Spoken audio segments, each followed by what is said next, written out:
Hello, friends. Thanks for joining us. Do us a huge favor. Smash that subscribe button. It's Bomber season home opener. We're excited. I want to swear so much right now. Benny, where can they find us on social media? Yeah, you can find us at Ray Benny Sports. We're on Twitter, Facebook, Instagram, TikTok.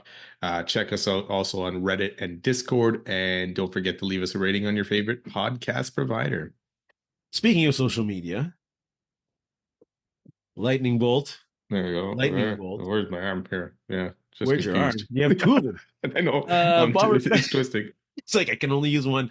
One's pointing, so it's not even an arm. Yeah. Bomber fans, thanks for joining on the poll there. Should the Bombers have a lightning bolt throwback? I think they should. A lot of people is like, oh, bad memories. They lost, and that's true.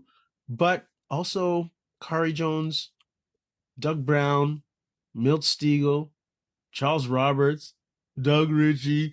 Like, there's lots of good memories with that too, even though a cup's not attached to it. I don't know. What do you think? Yeah, why not? Like they say, when I saw that too about the bad memories of it, and not winning. Obviously there was some really good seasons in there, right? And again, we don't want to be talking about certain great cups and how they went down, but yeah, it's a cool logo. I mean, that's I think really my only Bomber jersey. I'm trying to think, like, I like having Bomber clothing that I can, wear more and more. So this was really my one and only jersey I think that I've ever bought. 2.7, still in condition. Good old 2.7. Yeah, still mine's in good worn shape. out, bro. Once I made the mistake when I was younger of putting an iron to that thing. It was all downhill. I'm like, shoot, why did I wasn't thinking. That's not a good time. These jerseys survived a couple Labor Day classics, Indeed. Stuff like that. They've been through a lot, and it's just, yeah. I still got a flag with that lightning. I do. Look, it's here. Can you see it? This has been to Regina. That's not the one that got tossed that time, did it? That's not me. That's Steve, Dr. Steve. Okay, right. Yeah, I couldn't remember whose flag it was. That's been to Labor Days. That's been to Banjo Bowls. That's been to Grey Cups. Shoot, that was at the last Grey Cup where the Bombers lost. But anyways, let's get into this year. It's a new year. Holy cow, we got sidetracked by the lightning bolt. We should get a throwback, though. Chris Streveler getting the start this week. How does that help the Bombers? How does that maybe hamper the Bombers? Let's start with helps. Maybe we'll go back and forth, maybe more of a reliance on the running game, especially earlier on. And that, I think, helps not only get Chris Streveler in the rhythm, it also helps the O-line get into the rhythm, who might be without Pat Neufeld because of some kind of collision within practice with Chris Streveler. So Pat Neufeld might be out. Who knows who will be playing right guard. But if you have someone new at the O-line, just lean on the running game. So hopefully more running game. Yeah, and that also factors in Streveler being able to run as well, right? We saw in the one game he started last year against Ottawa, they relied heavily on the run between Streveler and between Brady Oliveira in that game to win that game. Right? No, they beat Ottawa in that game. So I expect to see a little bit more of that. The only issue, like you say, that Neufeld is possibly out. We'll see more tomorrow when the depth chart comes out. Eric Lofton's already out. So that whole right side could be two different guys. It'd probably be Randolph and Gabe Wallace, right? Yeah. I'm assuming Vanderpool is starting at left guard. I guess we'll find out once the depth charts come out. So you may have two guys in Kolinkowski and Bryant being the only returning starters from last year. And then I know Wallace and Randolph played a little bit last year, but that's going to be a whole new right side. So they're going to have to try and figure out how to limit the damage. And we know BC's got some guys that can rush, Matthew Betts. So they'll definitely take advantage. But I feel like, Streveler, we'll see if he took the next step in being able to throw this ball and keep this BC defense honest, or if they're going to stack that box and dare the Bombers to run at them with Streveler or Brady Oliveira. What happened to Tuieli? He's still there. But why not put him in? He could be it. It's either him or Gabe Wallace, I believe. Probably at right guard. Elliott left guard? No, last depth chart I saw was Vanderpool. Oh, being up there. really? But Cemented, eh? Was that the late? Was that the second Saskatchewan game? it might have been in an article even that I read it, just someone's Oh, prediction of how uh the depth chart will lay out, right, kind of I thing. get So you.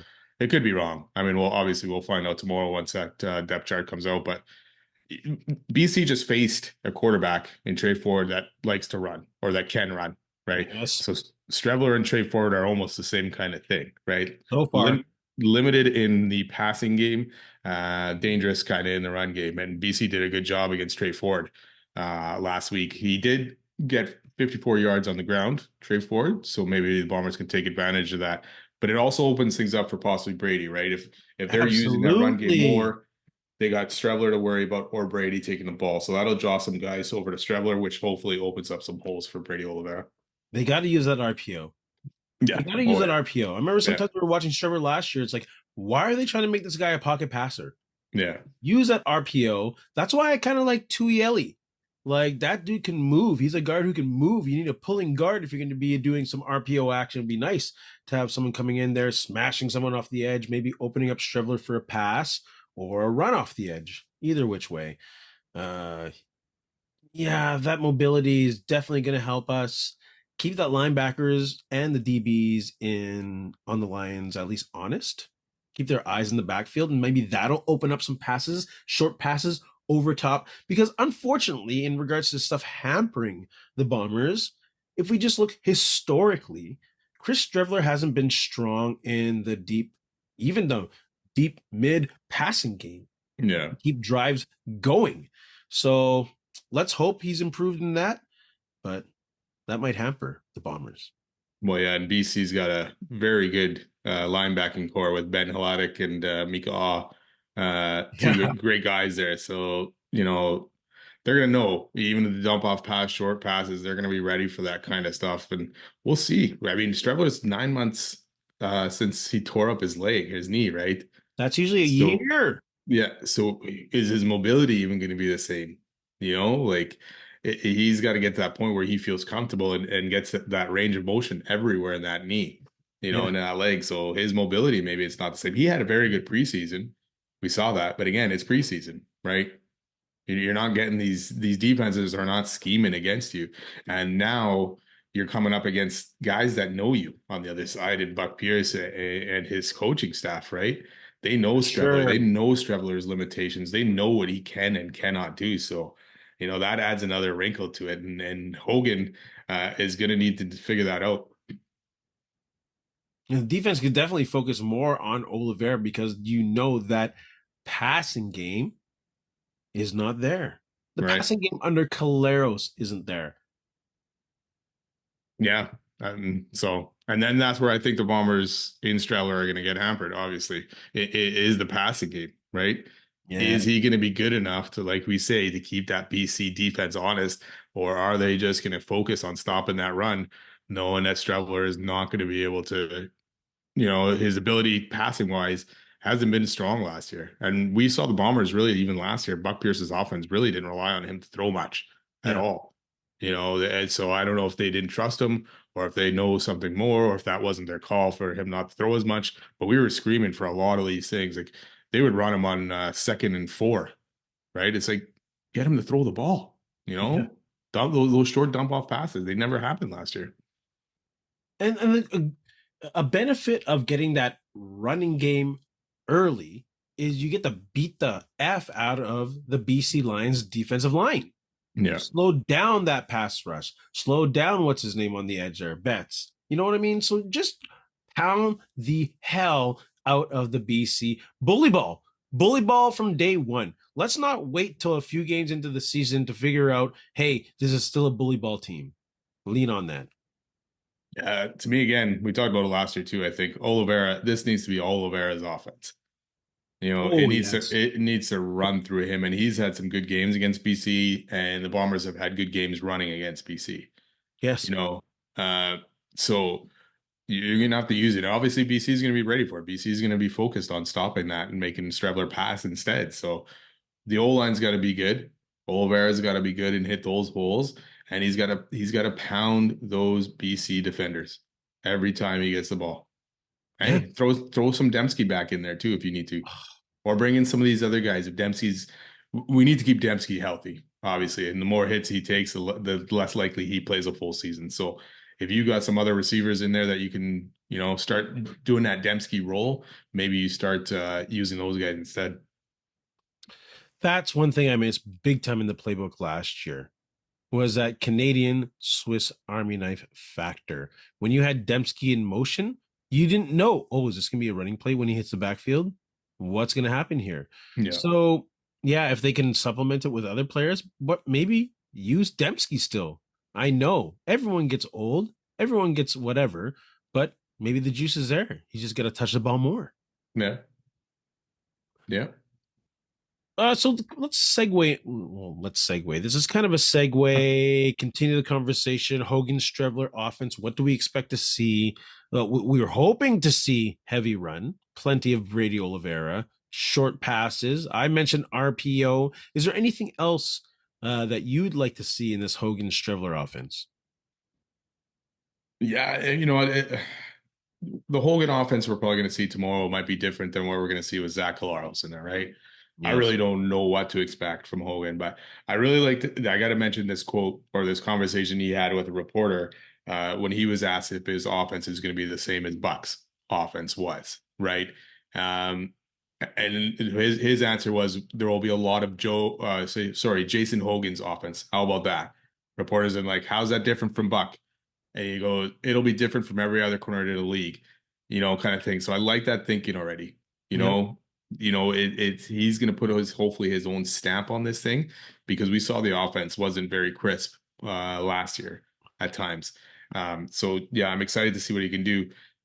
Obviously you got the team in BC who's played a week already, so they got game motion already, kind of that feeling and everything like that. So the Bombers, this is their first game of the season, so they may struggle at times, until Yeah. they get it all together. And Jarius Jackson, I didn't even realize this wasn't actually there for most of training camp due to personal reasons. He's back in there now, so at least he's got that veteran voice, but he didn't have that, until the last week or Yeah. so. So that'll be good for Hogan to bounce stuff off of. But yeah, I don't know what to expect really from this offense, but I expect a lot of running tomorrow. And I think that's a good thing that you say you don't know what to expect from this offense. Because also in those interviews, Hogan mentioned about this offense being adaptable. Yeah. Almost a chameleon like offense that can play in the situation that it's in. And that's what this offense was before. When you look back at those two Grey Cup wins, they were an offense that can either run with Andrew Harris, pass with Andrew Harris, go deep with the receiving core that they had, even with Darvin Adams back in the day. It's just an adaptable offense that can open it up big time if they had to score. They can put 50 up if they had to put 50, or they can grind you out and put 15 up and make sure the defense only gives them 9. Yeah. So I think that's hopefully the kind of offense that we could look forward to again, because I think that's the golden days of this Bomber era is when that offense was adaptable, when it threw things at you that you didn't expect. Yeah. Because right now it's all Brady Oliveira or else bust. Well, that's the thing tomorrow, right? I mean, we're saying it. I expect BC to focus on Brady Oliveira, thinking, hey, this Bomber offense is going to go through him, right? And plus, again, BC coaching staff knows this Bomber offense. They know the players, right? They've coached them for how many years now? So that you have to find that new wrinkle, right? And it has to work. And there's going to be growing pains with this offense. There's going to be growing pains for Hogan. We saw it kind of with Younger last year, and then he came in strong. His season, that D for the Bombers ended off very strong. So hopefully this goes the same way for Hogan. But yeah, it'll be a tough matchup right out of the gate for him and not having a starting quarterback. And it sucks losing Ontario Wilson, but we know Sean could put up those numbers. Yeah. And I'm excited to see that role. Sean back out there again too, man. Oh, heck yeah, I'm excited to see Sean back out there in real life. Hopefully he can stay healthy and have a great season. Everyone knock on wood. Knock on wood wherever you have some, because that's got to happen. I guess that's the thing with everybody. Stay healthy, right? Yeah. You want everyone to stay healthy. I definitely don't see this Hogan offense with Streveler taking any risks downfield. Yeah. Yeah, I agree with you on that one. goes back to maybe hampering the offense.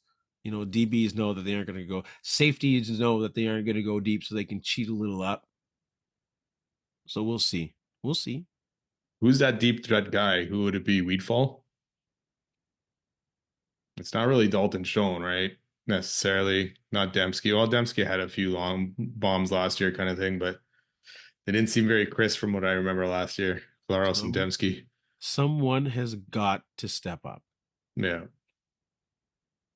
I don't know who it would be. Looking at the roster right now, who would be that deep threat? Because that was a worry for me when we were talking about that last week's size and a deep threat. But Wheatfall looked pretty good catching those touchdowns against Saskatchewan. Yeah, that's true. Yeah, because Stearns is only 5'8", right? Biggest guy is Claricius at 6'3", so maybe it's time for Wheatfall to step up. Yeah, I mean, again, like you said, he showed it last year. He showed the potential last year. He got hurt, so that kind of dampened things a little bit. So yeah, I mean, you still got Dylan Mitchell there as well, right? So yeah, we talk about like all these players, Kenny Lawler going to Hamilton. Just reading the news that Ted Govea is going through something health wise right now kind of sucks. So all the thoughts and prayers. Sorry. I apologize because everyone uses that so easily now, thoughts and prayers. But honestly, best wishes to Ted Govea on his journey to health. Yeah, for sure. Damn. Back to football. Does Winnipeg's defense match up well against the Lions? Like, does anything from last week give you concern? Because Nathan Rourke's legs give me concern. Yeah. His ability to prolong drives in clutch moments. It's like, oh, he's back. Son of a gun.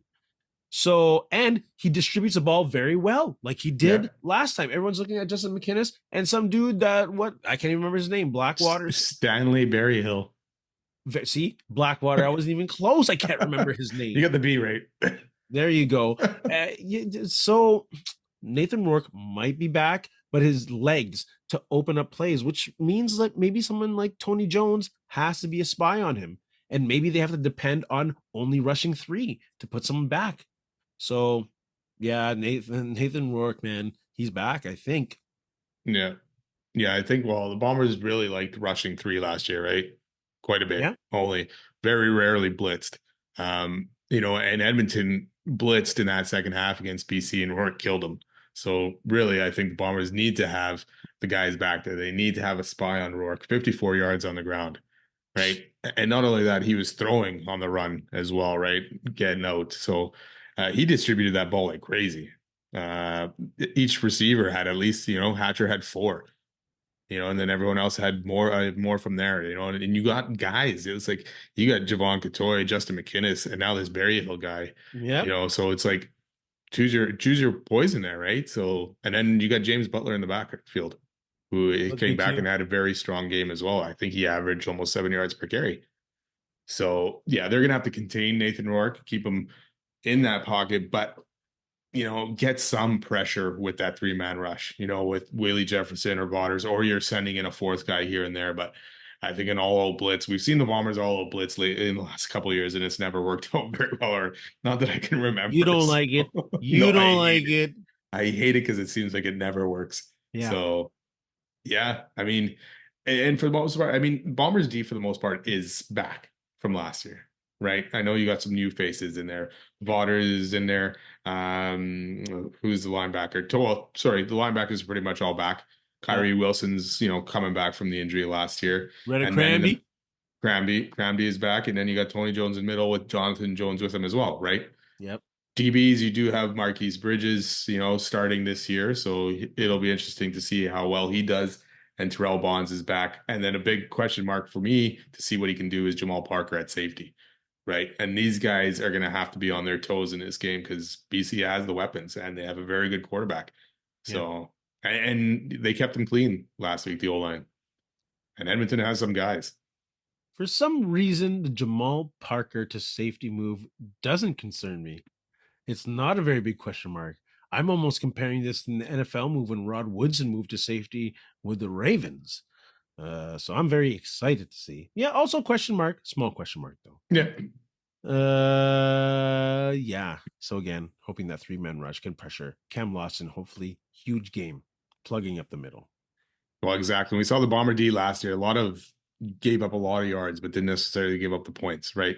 Yeah. And I'm excited to see what this Jordan Younger defense is going to do in year 2, Well, they're right? gonna be good. So, and like I say, a lot of new faces last year that came in, and the defense got it together fairly quickly. Now you're only losing Tyrell Ford, on the outside, really. So Yeah. hopefully this D comes out gunning it right away, and James Water, takes a big step in this defense to help that D line out. Man, if they bring back this W with the lightning bolt, they should also have beer snake night. Oh God, the beer snake. Hey, that goes with this logo.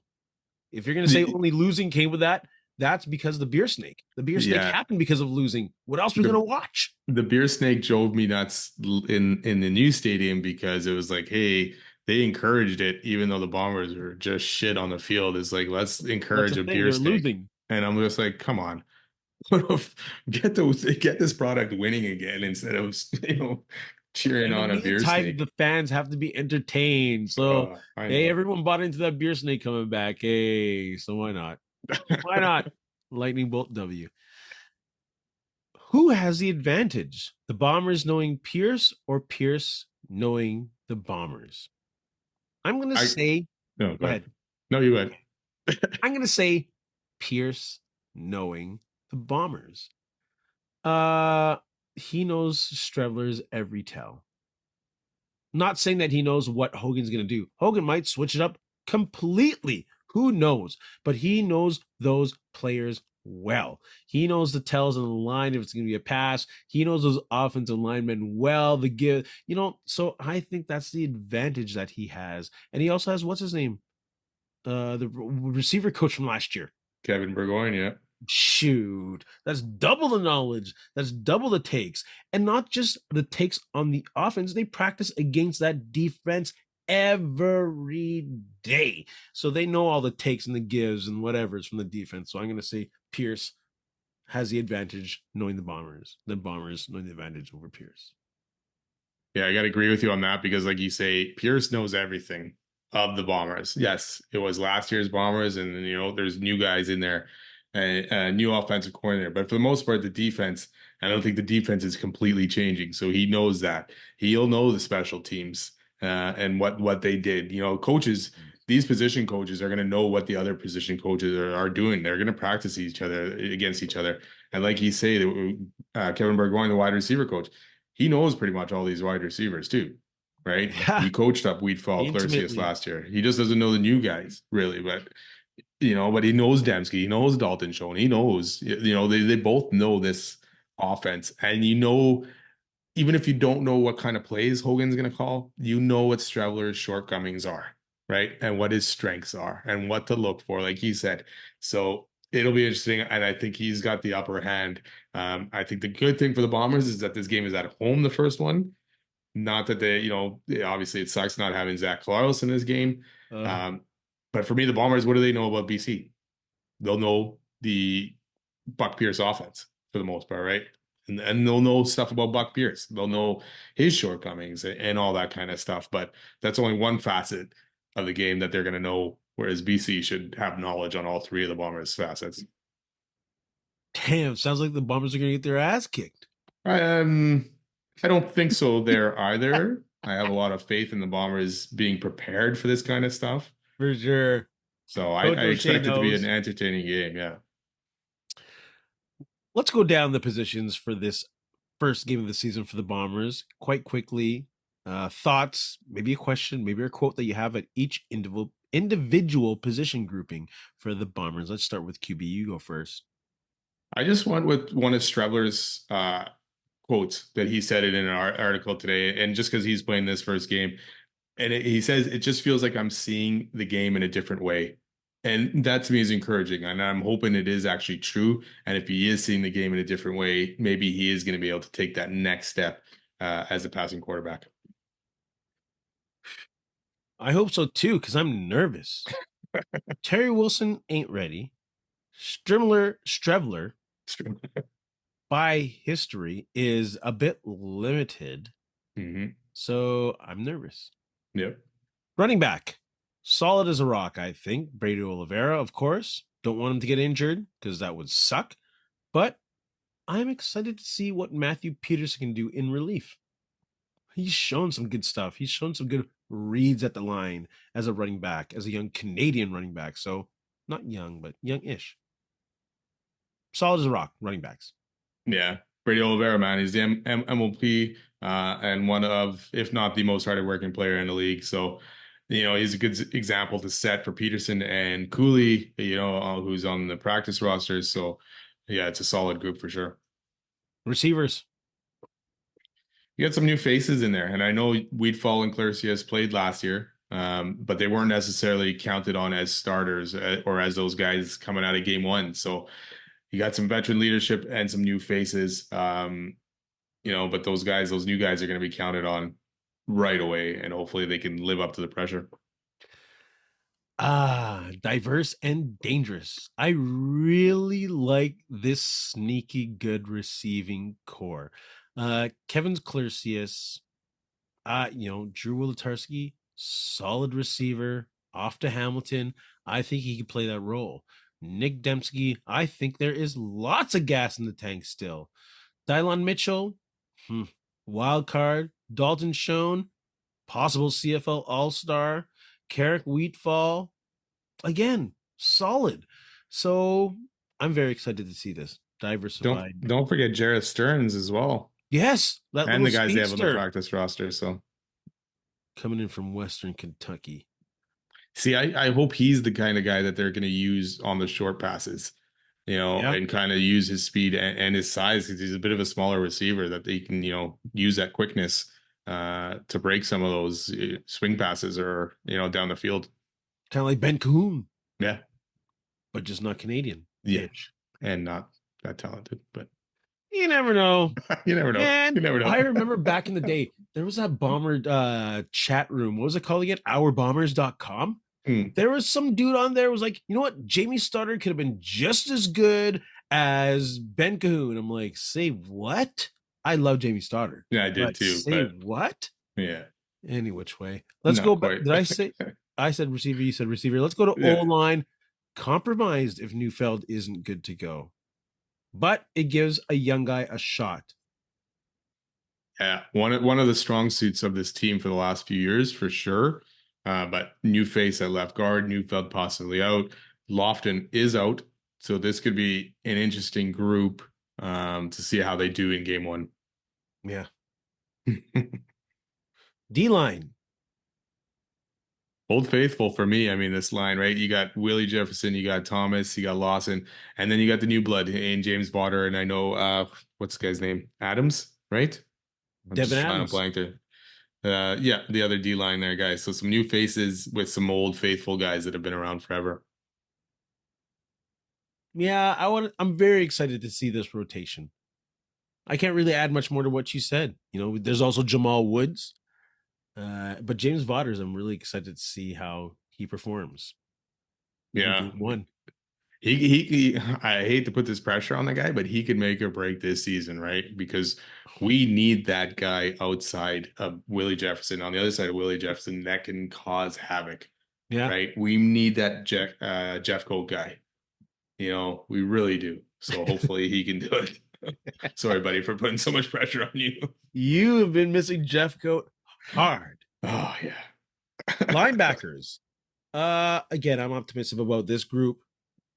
Tony Jones showed great promise last year. I'm really excited, especially in this game. I think he'll get to prove his worth, especially with Nathan Rourke. I'm using the word especially a lot, but Nathan Rourke and him, that'll be a matchup. Jonathan Jones, I'd love to see him in spot duty. They could bring him in, maybe as even an extra DB linebacker in some situations. Reddick Cramdy, man, that guy can play coverage really well for a linebacker, for a national linebacker. So I'm excited to see this group play. And of course, Kyrie Wilson. Yeah, it's crazy, right? Because Adam Big Hill is gone. I mean, that guy's been in the middle of this linebacking crew and this defense for how long? So it's a bit of a shock to see him gone. You knew what you were going to get with him, right? And Yep. I know he was slowing down over the last couple of years, and last year was, the injury kind of got to him. But you knew you were getting a guy that was always going to be stout in that middle of that D. So like you said, the guys who came in, Tony Jones, Cramdy, all stood very strong last year, had very good seasons. Now you got Kyrie Wilson back, and hopefully he's back to somewhat the old Kyrie Wilson. So I think this unit needs to be strong suit, and I think it can be that strong suit. What are your thoughts on DBs? I always like the Bombers DVs lately, right? And again, it's kind of a mix of new guys to old guys, not new guys. Terrell Bonds is only in his second year. Marquise Bridges only played 8 games, and I don't think really started all those 8 games, right? And then Jamal Parker new at safety, and then you put in Evan Holm and Dietrich Nichols, the guys that have been there for a long time. So it'll be interesting to see how long it takes this unit to kind of gel, or if they can come together quickly. I think this will be the most dependable unit on the team, but I hope I'm not putting too much trust in the coach up skills of Hall and Younger, because I think they're just amazing coaches. Yeah. What they've done with that secondary year after year after year, crazy. Kicker, Sergio's one of the best in the league. Reliable and getting stronger with age, that guy. He's great. He's funny. Yeah, he is. Shoot. He was on, I think, 92 this morning talking to the guys, and he's like, O'Shea lets us be who we are. He goes, and he said, I'm a jokester kind of thing, right? So he'll goof off from whatever inside the locker room, blah, blah, blah. But then it's when it's like 5-10 minutes before either practice or game, it's like, okay, hit that switch and it's time to get serious, right? So Yeah. teams need guys like that, and obviously he's good. He's gotten better. He is 50-yard field goals over the last couple seasons, 60 yards. It's crazy, man. Yeah. I know people hate comparing CFL, NFL. We don't do it often here. But what NFL coach comes to mind when you think of Mike O'Shea? I mean, I don't know. Not really Belichick, because they seem like two totally different guys, even though, they're winning, Yeah. kind of thing. But I was going to say Tomlin, but when you said Belichick, I'm changing my mind to Vrabel. yeah, Vrabel could be a good one. Yeah. I think they're very similar ex-players, and I guess they play the same position, linebacker. But they That's true. they're a player's coach. They're not as hardcore as Belichick, and they understand young players. Yeah. So I'm going to say Vrabel. Right. I'll agree. Punter, thoughts? We need a good season from Jamison Sheehan, man. I mean, I look at sorry for being such a downer on this one, but Don't. You're being honest. I look at some of these punting averages from some of these other guys over the last few years, and some of them are almost a 10-yard average better than Sheehan, and it's surprising to me that we haven't looked for any other options in that regard. But I'm hoping this is his year. Well, we have had other options, and then the Bombers released them, and who picked them up? Calgary? I can't remember. Who But was that? The kid was booming shots in preseason. Someone Is he picked him still up. on Calgary? I can't remember who picked him up. But I think someone picked him up. It's like, what? Yeah. Maybe Saskatchewan picked him up. It's like, really? Man, is this global thing still a thing where you have to have a global player on the team? Because this is that's what's handicap. This I don't think you need to have a global player in your starting roster or anything like that. So I'm not it's buying just in. I'm not buying in. Like, I'm oh, not either, bless man. Jameson Sheehan, great guy, I'm sure, but sometimes the punting is just killing the Bombers in field position. Oh yeah, big time. Especially when the guy from Edmonton last year, what was he booming? He had a 50-yard average. Julian, wasn't it? So yeah, sometimes positional on a field that wide, positional kicking is not as huge as it is in the NFL. right. Like, get it down there, pin them deep, bro. Exactly. What a way to I've been frustrated already before they play game one. Over the punter. Jameson Sheehan, much love, brother, much love. Returner, thoughts on that? Well, I guess it's not Peyton Logan this week, right? But it's Trey Vavell, DB for the Bombers. And there was one good quote kind of from O'Shea on this. Um, and he's saying sometimes when you have that defender that's kick returner, they tend to be a little bit more direct in how they approach it. He wants to hit things. He wants to go now. So that makes me kind of excited about the guy and to see what he can do. BC did have a tough time stopping Leak last week Yeah, and the Edmonton return game, even the punts. So hopefully we'll see something from Vavel on Thursday. we need a return game. No, I know. Janarian Grant, where are you? Yeah, where is he? Good old Toronto. Of course, for less money. For Yeah, less money. that's crazy. We may have voices already. What concerned you quickly about the BC Lions? Really the offense. I mean, and we talked about it. Nathan Rourke, his obviously good passer, good running ability. He looked to be back, in that first game of the season. The old Rourke, and obviously they got very good wide receivers. Their O-line starting four, I think, out of the five are Americans. So that's a big boost for those guys as well. So we'll see. And yeah, and one thing where BC's defense did a good job is stopping the Edmonton running game, which had a Yeah. very good, strong end to the season last year, but they couldn't get anything going besides Trey Ford's legs kind of thing. So we'll see if they can do the same against the Bombers. Yeah, there was no real identity with that Edmonton team.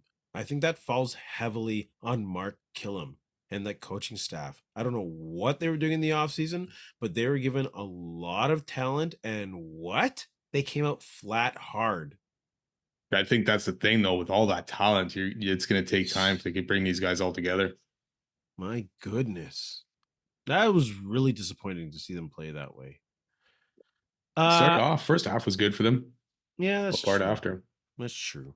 The concern for me is BC having a game under their belts and physically being ready to play. Like, it's going to take the Bombers, what, a quarter or two to get into step with real live bullets where all the stars are in. So they got to wake up quick. And maybe that's even more reason to lean on that running game. Yeah. Predictions from around the league. Week 2, Bombers week 1. Let's start with the Bombers. Lions visiting. Who do you got? I'm going to go with the Bombers. I think it'll be a close game and it'll be a tough game for the Bombers. They could go either way, but I'm picking Bombers in week 1. I got Bombers squeaking one out at home. Owls at Red Blacks. I got Owls on the road. Red Blacks can't stop anyone. Yeah, and I'm taking the Owls as well this one. What's his name? Drew Bound banged up last game too, so who knows if he's even going to be starting. And Alexander looked good for Montreal. Yeah, he's solid. Stamps at Argos. If Chad Kelly's playing, I'm taking the Argos. And plus it's because it's in Toronto. So we'll see what happens there. But otherwise, yeah, the Stamps may have a good opportunity. Vernon Adams looked good, couple mistakes. Yeah. But Toronto's defense did not look like the old Toronto defense against Montreal last week. Too many pieces, especially on that D line leaving. They lost, what, 3 or 4 people on that D line rotation? Yep. Shoot. Stamps look surprisingly good. Yep. I'm going to go with the Argos to get back on track at home, though. Agreed. Why aren't Argos doing concerts like BC? What are they waiting for? They have more money than this guy. Just do that already. Like, Toronto is such. Why are they floundering when they have just to put some effort into getting folks out at this? Yeah, we've talked about it for BC too, right? They were struggling attendance wise 2, 3 years ago. And now they're doing these things, these concerts, you're bringing people in. And like we say, if 1,000 of them stick around, that's good, kind of thing. Even if Yeah. one, you're making progress, right? Toronto, yeah, I agree. Toronto should be bringing some major concerts in for game 1 of that season and packing that stadium. Yes. Yeah. And not Drake. Rough Riders at Tie Cats. I got Tie Cats win at home in a shootout. Yeah. I agree. I got the Ticats too at home, and again, basically because they're at home, really. And the Rough Riders looked good at times last week, Yeah. but in that late in that game is like, oh crap, it was like hang on and clench kind of thing, see if they're gonna hang on. And now they signed Kadeem Carey as well, which is interesting to me. So, and Ouellette's not necessarily out right He's now. So practicing it's today. yeah. So why would you make that move? What was the backup's name? He did a very good job, for Yes. Saskatchewan. So yeah, I don't get it. That seemed like a knee-jerk reaction. Yeah. And to go back to it, Toronto's run game sucked last week. So I don't know why they cut Kadeem Carey. Nonsense.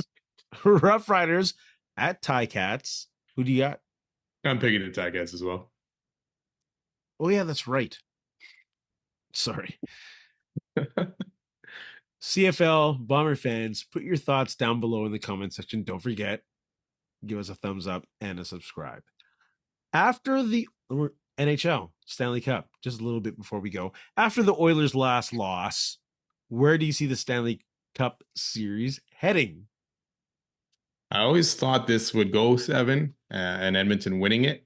So I'm going to still stick with that, even though this one game got away from the Oilers and I don't know, they look like goons out there at that third period. But a lot of penalties, a lot of power plays for Florida, and the Oilers weren't very crisp. So I see them bouncing back and still winning this series. Much love to all my Edmonton folks and peeps, but I think they are done. Done. Ooh. I think that loss was too much.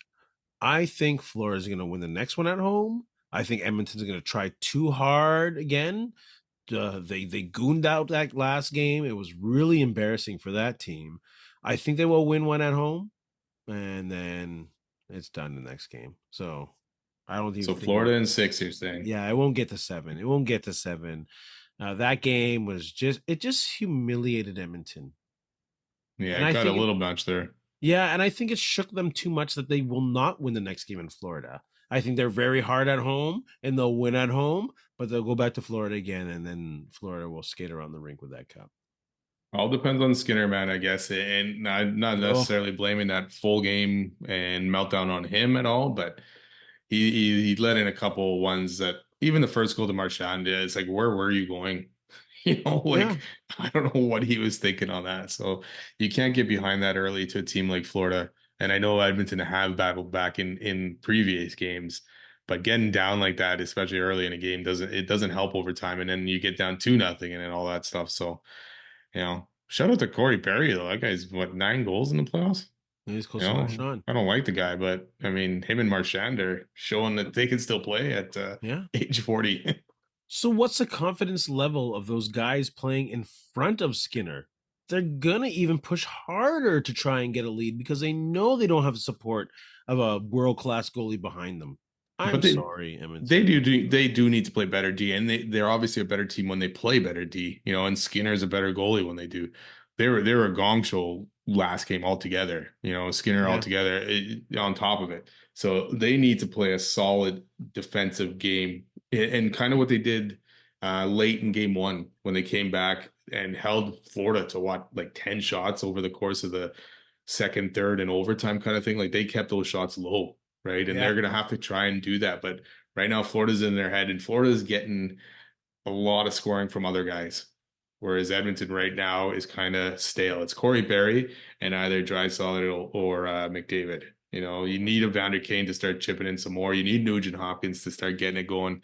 And the Connor Browns and guys that were doing it last series need to pick it back up again. Those are way too many variables for a Stanley Cup winning team. For sure. Florida, Bobrovsky does not have to stand on his head every game. He knows one way or another there's going to be support. And if for some reason it's not there, magically he turns it on and he's there when it's needed. Like, it's too many variables for Edmonton to be good enough to win a Stanley Cup. I'm sorry. But to me, they've had a very good playoff run. They're in a hole right now, which they haven't seen since they were in the first round against LA. And they battled back in that one. So it's just, they got to get I think they really need to get this next game. They need to come out and play well and win this game in Florida and take it back 2-2. 3-1 may be tough to come back from. And I know they almost came back from 3-0 last year. But again, Yeah, mentally and overall, it's going to be tough to battle back again from being down 3-1. And I'm hoping I'm proven wrong. I'm cheering for the Oilers. I hope I'm proven wrong, but I'm just being a realist here, bro. One thing I will say, I don't care that Edmonton is part of Canada and bringing the cup home back to Canada. I'm like, I'd rather see the Jets be that first team to do it, but I'm not going to say, oh crap, if Edmonton wins, right? Because I'm picking them still to win it, but I'm not cheering for them necessarily because they're Canadian. I'll just say that. Oh, that's the only reason why I'm cheering for them.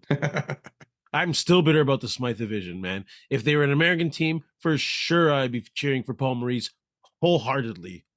100%. But that's the reason why I won't or necessarily cheer for them. If they win, they win, but I'm not going to say, hey, they did so much damage to the Jets, obviously, back in the 80s and 90s. And when we were fans. I mean, every year I thought the Jets were finally good enough to make it past it. They faced the Oilers and lost, right?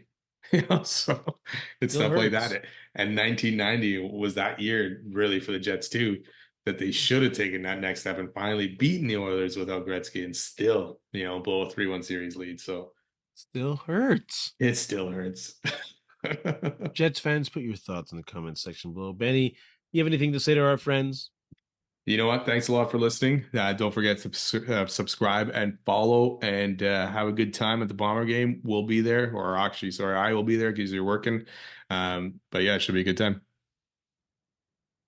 Sorry. Go early. The construction at Pembina and University Crescent is this a yearly thing? It's joke. City of Winnipeg, get your ish together. Like, we can't be living like this anymore. We can't. Every time Pembina at University Crescent is shut down to a turtle on their back. Come on now. Ugh.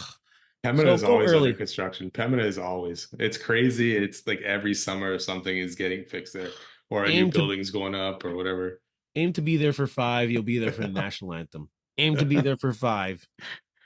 And in the meantime, in between time, like of LeVar, no, that's not LeVar Burton. That's Ed Whalen, Stampede Wrestling. In the meantime and in between time, that's it. Another edition of Ray and Benny Talk Sports. Hey, friends and neighbors, don't forget to check us out online on Facebook, TikTok, Instagram, and Twitter at Ray Benny Sports. And don't forget to check out our YouTube channel. Leave a like, leave a comment, tell us what you think.